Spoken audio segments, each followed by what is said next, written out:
assassinations, money laundering, human sacrifices. These are just some of the horrendous crimes listed in a 620-page report brought before the Madras High Court in 2015. For 4 years, just one man put his life at risk to investigate a secret cartel in Tamil Nadu that almost no one had heard about. This was a criminal syndicate that had built a 16,000 crore rupee empire mining and selling one of the most common materials on earth, granite.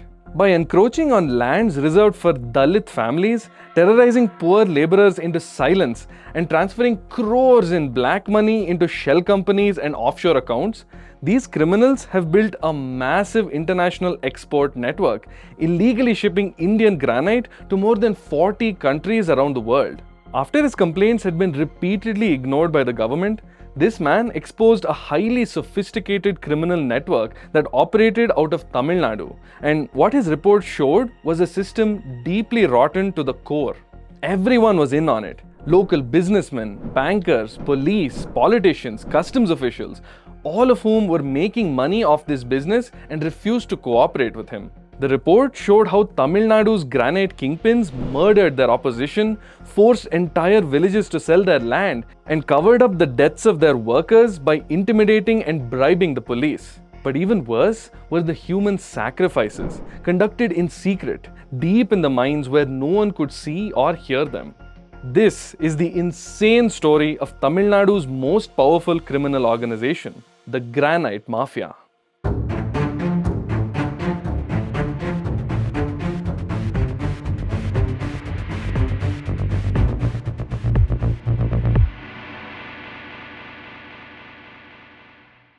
This man is Ubagaram Pillai Sagayam, and since he began his career as an IAS officer in 1991, he earned a reputation for being strict and incorruptible. In his first posting in Ooty, he accused the district collector of taking bribes from large tea estates. He was then promptly transferred to Kanchipuram, where he shut down a Pepsi bottling plant where he found that bottles were contaminated with dirt. Later in Chennai, he confiscated 5,000 gas cylinders that were illegally being used by restaurants. So when Sagayam heard about an activist and a reporter who were arrested for publishing articles about the granite mafia in Madurai, he immediately decided to investigate. But I don't think even he realized just how deep this criminal conspiracy went. The illegal granite business in Tamil Nadu really took shape in the late 1990s when the state government's stone quarrying authority introduced new rules that dictated who could access the quarries. Tamil Nadu Minerals Limited, or TAMIN, would now allow private companies to mine and sell stone from government quarries on behalf of the state. Now, governments using private contractors is nothing new, but what ended up happening here was that TAMIN officials received large bribes from contractors. In exchange, they got the freedom to operate quarries without paying the full lease amounts, stamp duties, and royalties to the state. TAMIN controlled most of the biggest and best quarries in the state, which meant these private operators were getting to mine the highest quality of granite for a fraction of the cost. The timing was perfect because in 2003, the demand for premium Indian granite suddenly surged all over the world, which meant that the granite mafia was poised to make record profits. But they still had to be careful. They had to make sure their operations weren't discovered by the pesky media or some nosy IAS officer. So they set up black zones around the quarries, which were heavily guarded areas under strict surveillance by the mafia. No government inspectors, police, or auditors were allowed to enter, keeping their mining operations free to operate unregulated. The godfather of the granite mafia, P.R. Palnisamy, acquired over 20,000 acres of land around Madurai and Theni for his firm, PRP Granites. Later in this video, I'll tell you more about him and the way he controlled his massive empire. But for now, the mafia were forcefully taking lands reserved for Dalits and tribes and using them to dump thousands of tons of toxic granite waste. And mind you, none of this would have been possible without cooperation from corrupt TAMIN officials. They owned the best quarries in the state, where 40 to 90% of the granite was usable. But TAMIN surveyors would intentionally report false numbers in their official mining plans, which showed barely 2 to 3% of granite as usable. So the majority of granite quarried there was done so illegally and never officially accounted for. To make matters worse, the mining firms falsified environmental data in their plans, conveniently omitting nearby villages, water bodies, and protected archaeological sites. They literally dumped toxic slurry into water sources used by farmers for irrigation, destroying the agricultural economy in that area. This also just made it easier for them to acquire that land for cheap, which was a win-win for the Mafia. Sagayam compiled all these findings in a report to the Tamil Nadu government in 2012, exposing the biggest cartel leaders by name and showing how the illegal granite business was costing the state over 65,000 crore rupees. Now, this should have been a massive breakout discovery that led to further inquiries, a deeper investigation, and some high-level arrests. But as we all know, that's not how things work in India. For all his hard work uncovering the Granite Mafia's operation, Sagayam was abruptly transferred to a different post and his report was buried. This was his 24th transfer in 23 years of civil service. But somehow, Sagayam's report leaked to the press and made headlines all over India. The public outcry was immediate, and the pressure was suddenly on Sagayam's successor, Anshul Mishra, who launched a massive investigation into the matter. And for a little while, they were making real progress. 95 quarries were shut down, bank accounts were frozen, high-profile mafia leaders were arrested.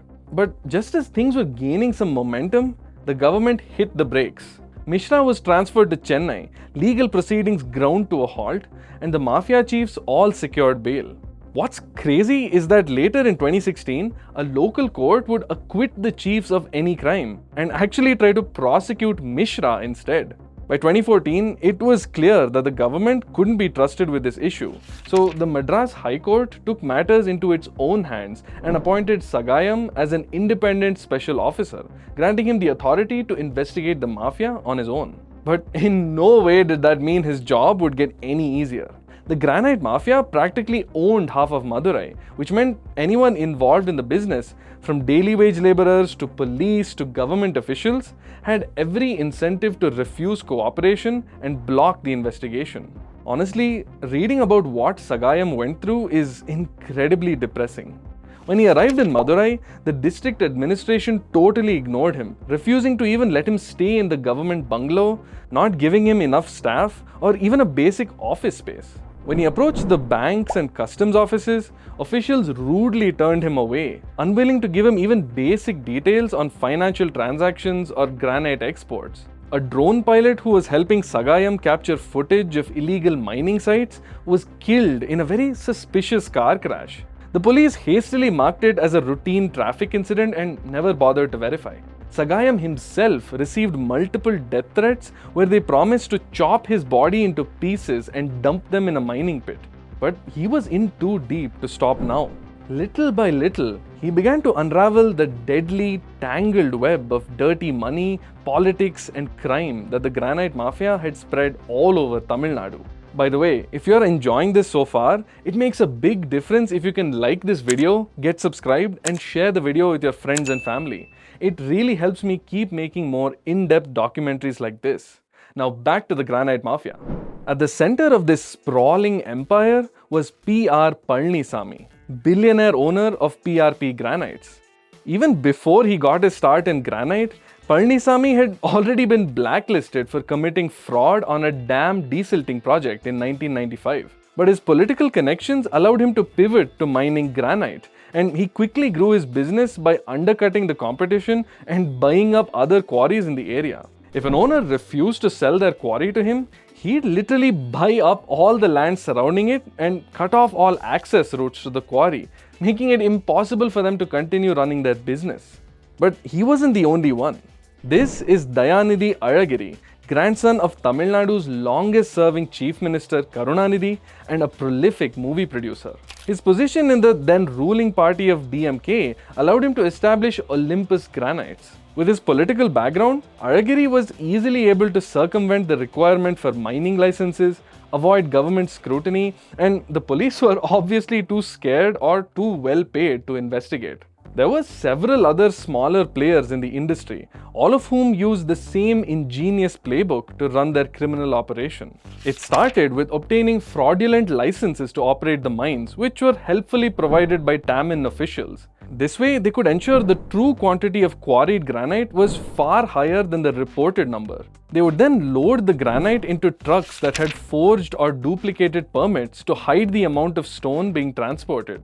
Once the cargo reached ports like Chennai, Kochi, and Thoothukudi, customs officials who were in cahoots with the mafia would record much lower values of granite to be exported, keeping the real numbers off the books. In 2012 alone, from just one port, PRP Granites had concealed the exports of nearly 40 crore rupees worth of granite. These would be shipped off to more than 40 countries around the world, from the US to Saudi Arabia to Australia, where they paid top dollar for the high quality product. But now they had crores of rupees rolling in from hundreds of international sources, which would obviously raise red flags. To solve that problem, they created over a dozen shell companies in various tax havens, which would funnel the money into a convoluted corporate network created specifically to evade taxes and detection by the authorities. Between 2006 and 2013, PRP Granites had acquired over 1,000 properties in Tamil Nadu, amounting to 528 crore rupees. All told, it's estimated that the granite mafia's illegal businesses cost the government more than 60,000 crore rupees.